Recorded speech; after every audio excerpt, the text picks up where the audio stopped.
अस्सलाम वालेकुम everyone, hope you all are doing well. So we are back with the CSS Pak affairs series. हम Pakistan affairs का syllabus discuss कर रहे हैं। आपने पाकिस्तान के रिलेशंस डिस्कस किए हैं with its neighbour excluding India. तो आज हम डिस्कस करेंगे पाकिस्तान और इंडिया के रिलेशंस। पाकिस्तान और इंडिया की जो इंडिपेंडेंस है वो 1947 में हुई। 14 अगस्त 1947 को पाकिस्तान आज़ाद हुआ और 15 अगस्त 1947 को इंडिया आज़ाद हुआ। तो 1947 से 1948 के दौरान ऐसा रहा कि इंडिया और पाकिस्तान को इंडिपेंडेंस मिली। उसके बाद आपको पता है कम्युनल वायलेंस का और मास मिग्रेशन का प्रोसेस स्टार्ट हो गया। फिर आपको पता है कि प्रिंसली स्टेट पे एक डिस्प्यूट हुआ और 48 में फर्स्ट पाकिस्तान इंडो वॉर लड़ी गई ओवर कश्मीर। ठीक है, यूएन ने उसको सीज फायर कराया। उसके बाद लाइन ऑफ कंट्रोल बनाई गई कश्मीर में। तो ये हमारी फर्स्ट पार्टीशन के बाद फर्स्ट वॉर थी। 1950 से 1960s का जो एरा है वहाँ पे काफ़ी ज़्यादा बॉर्डर डिस्प्यूट्स रहे और वॉर्स रही। 1951 में लियाकत नेहरू पैक्ट साइन हुआ जिसमें था कि हम माइनॉरिटीज राइट देंगे, सिक्योरिटी मेजर्स लिए जाएंगे। 1954 में इंडस वाटर ट्रीटी साइन हुई। पाकिस्तान इंडिया के आपको पता पानी के मसाइल थे, जिससे वाटर रेगुलेशन और इंडस रिवर सिस्टम की जो शेयरिंग थी उस पर बात की गई। इंडस वाटर ट्रीटी बहुत इंपॉर्टेंट है। 1965 में हमारी सेकेंड इंडो पाकिस्तान वॉर हुई, जो कि फिर कश्मीर के ही इशू पे हुई और जो फिर से सीज फायर थी वो यूएन ने कराई। और उसके बाद जो एग्रीमेंट हुआ, जिसके बाद 1960 वॉर के बाद जो एग्रीमेंट हुआ था वो थी ताशकंद डिक्लेरेशन, जो ताशकंद के मुकाम पे हुई 1966 में। 1965 से 1971 के दौरान जो टाइम था उस मतलब एक ताशकंद एग्रीमेंट तो साइन हो गया, लेकिन पीरियोडिक स्कर्मिशेस रही along the line of control और डिप्लोमेटिक टेंशन रही। उसके बाद अगर हम एरा देखें, 1971 का एरा बहुत इंपॉर्टेंट है क्योंकि उसमें बांग्लादेश लिबरेशन वॉर हुई, जिसको हम थर्ड इंडो पाकिस्तान वॉर भी कहते हैं समहाउ, क्योंकि इंडिया ने भी इसमें फाइट किया। अब सबसे पहले ये काम जो था आपको पता है मुफ्ती मोहिनी मूवमेंट और बांग्लादेश लिबरेशन से स्टार्ट हुआ, लेकिन इसमें बाद में इंडो पाकिस्तान वॉर तक बात आ गई।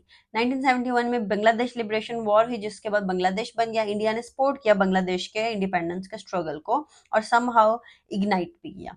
1971 में इंडो पाकिस्तान वॉर होती है ओवर ईस्ट पाकिस्तान। पाकिस्तान ने सरेंडर किया था इसमें। इसके बाद शिमला एग्रीमेंट हुआ 1972 में। शिमला एग्रीमेंट ने एस्टेब्लिश किए थे principles for bilateral relations and calls for the peaceful resolution of dispute.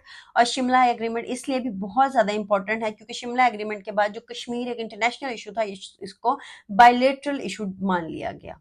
और उसके बाद हमारे बायलेटरल रिलेशंस जो थे वो इम्प्रूव करने की ये कोशिश थी। तो ये एक बहुत इंपॉर्टेंट एस्पेक्ट है कि अब जो कश्मीर है, अगर कश्मीर में कुछ भी होता है तो ये 1972 का शिमला एग्रीमेंट ऑलरेडी ये बात कहता है कि ये एक बायलेटरल इशू है, दो मुल्कों का इशू है, इसमें इंटरनेशनल इन्वॉल्वमेंट की जरूरत नहीं है।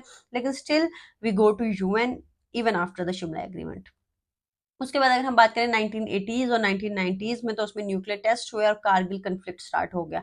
1989 से 1990 का जो एरा था उसमें एक इंसर्जेंसी स्टार्ट हो गई जम्मू एंड कश्मीर में। उसके बाद मिलिट्री प्रेजेंस वहां पे बढ़ाई गई। 1998 में आपको पता है इंडिया ने न्यूक्लियर टेस्ट कंडक्ट किया और उसी के जवाब में पाकिस्तान ने भी न्यूक्लियर टेस्ट कंडक्ट किया। चाकी के मुकाम पे इंडिया ने 5 धमाके किए, पाकिस्तान ने 6। दोनों कंट्रीज ने अपने आप को न्यूक्लियर पावर डिक्लेयर कर दिया। उसके बाद 1999 में आपको पता है right after this nuclear test Kargil conflict start हुआ। पाकिस्तान के जो ट्रूप्स हैं उन्होंने इन्फिल्ट्रेट किया इंडियन कंट्रोल टेरिटरी को कारगिल में, जिसके बाद वहां पे आपको पता है इंटेंस फाइटिंग हुई। एंड पे आपको पता है सीज फायर और विड्रॉल हुआ, जो कि इंटरनेशनल कम्युनिटी के प्रेशर की वजह से हुआ।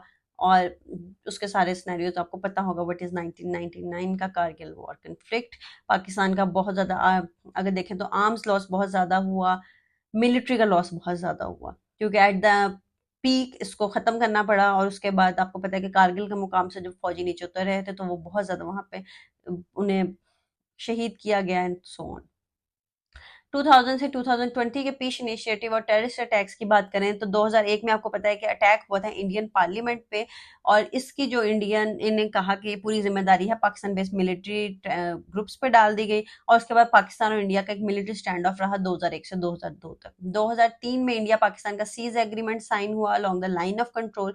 2008 में मुंबई टेरर अटैक हुआ, जिसको फिर कहा गया कि वो पाकिस्तान बेस्ड मिलिटेंट्स ने किया है। और इंडिया ने ब्लेम किया पाकिस्तान बेस्ड ग्रुप लश्कर तैयबा को, जिन्होंने समहाउ इसकी जिम्मेदारी भी कबूल कर ली। 2016 में आपको पता है उड़ी अटैक हुआ कश्मीर में, जिसके बाद बहुत ज़्यादा हालात ख़राब हो गए। इंडिया ने सर्जिकल स्ट्राइक कंडक्ट की against Pakistan across the line of control. 2019 में आपको पता है पुलवामा अटैक हुआ कश्मीर में, जिसके बाद फिर इंडिया ने कंडक्ट किया strike on the एलिज्ड militant camp in Pakistan. और उसके बाद आपको पता है कि पाकिस्तान ने भी इसका जवाब दिया और दोनों कंट्रीज का एक एरियल स्किर्मिशेस का इसमें टेन्योर स्टार्ट हो गया। 2020 में आपको पता है टेंशन, फिर ये जो 2020 का डेकेड चल रहा है इसमें कंटिन्यूड टेंशन और डिप्लोमेटिक रिलेशंस थोड़े खराब ही हैं, क्योंकि 2020 के स्टार्ट होते ही इंडिया ने रिवोक कर दिया था जम्मू एंड कश्मीर का स्पेशल स्टेटस। ठीक है, आर्टिकल को स्पेशल स्टेटस देते थे वो उन्होंने इरेडिकेट कर दिया। पाकिस्तान ने इस मूव को बहुत ज्यादा कंडेम किया, डिप्लोमेटिक टेंशन बढ़ गई, पाकिस्तान ने इसको इंटरनेशनली बहुत ज्यादा इसकी आवाज उठाई कि ये वायलेशन है, ये नहीं होनी चाहिए, कश्मीर के पास एक स्पेशल स्टेटस ही होना चाहिए, वो अब इंडिया का पार्ट नहीं हो सकता। 2021 से 2022 तक सीज फायर वायलेशन चलती रही along the line of control, dialogue और पीस के लिए एफर्ट्स भी रहे, लेकिन स्टिल अभी भी टेंशंस हैं। इसके अलावा पाकिस्तान इंडिया के कुछ कॉवर्ट ऑपरेशन और डिप्लोमेटिक एफर्ट्स भी हैं। दोनों कंट्रीज पे ये एक्यूजेशन है कि वो कॉवर्ट ऑपरेशन कंडक्ट करती हैं, और इंडिया भी पाकिस्तान पे ये एक्यूजेशन लगाता है और पाकिस्तान भी इंडिया पे। इसके अलावा ट्रैक टू डिप्लोमेसी और बैक चैनल्स के जरिए एफर्ट्स किए जाते हैं कि पीस आ जाए रीजन में, लेकिन इसके एज सच कोई इंटरनेशनल मेडिएशन के बावजूद भी कोई एज सच अच्छे रिजल्ट्स नहीं निकल पा रहे। अगर हम पाकिस्तान के दो कॉवर्ट ऑपरेशंस की बात करें जो कि इंडिया ने पाकिस्तान में किया, उनमें आपको पता है कि कुलभूषण जाधव का केस और विंग कमांडर अभिनंदन वर्तमान का केस है। तो अगर कुलभूषण जाधव की बात करें तो इन्हें 2016 में अरेस्ट किया गया था बलूचिस्तान पाकिस्तान से स्पाइंग के लिए। इन पे एक्यूजेशन था एस्पियोनेज, जिसे स्पाइनिश कहते हैं, sabotage and involvement in terrorist activities on behalf of India's raw.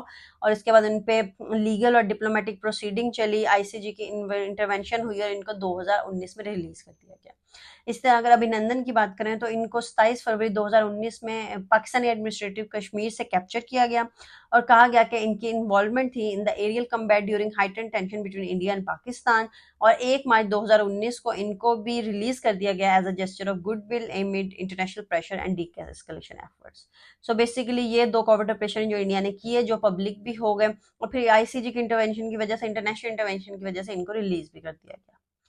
So basically ये है पाकिस्तान और इंडिया की रिलेशनशिप्स। हमने इनको स्टार्ट से डिस्कस किया 1947 से 1948 की हमारी पहली वॉर, 1965 की दूसरी वॉर, 1971 की तीसरी वॉर, उसके बाद हमारे जो 2000 की डेकेड स्टार्ट हुई तो उसके बाद टेररिस्ट एक्टिविटी स्टार्ट हो गई। इंडिया का भी हाथ था as a non state actor, Pakistan पे भी एक्यूजिशन है कि उसका भी हाथ है।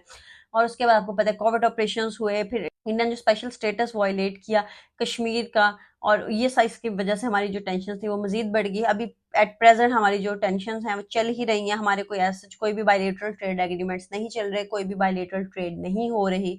सो वी विश कि रीजनल स्टेबिलिटी के लिए काम किया जाए और कोई ना कोई सोल्यूशंस दें, ब्यूरोक्रेसी भी कोई भी, कि हमारा जो रीजन है वो स्टेबल हो जाए और इकोनॉमिकली ये जो चैलेंज है इनको हम रिजॉल्व कर सकें। So this is all for Pakistan and India relations, and this is all for our today's lecture.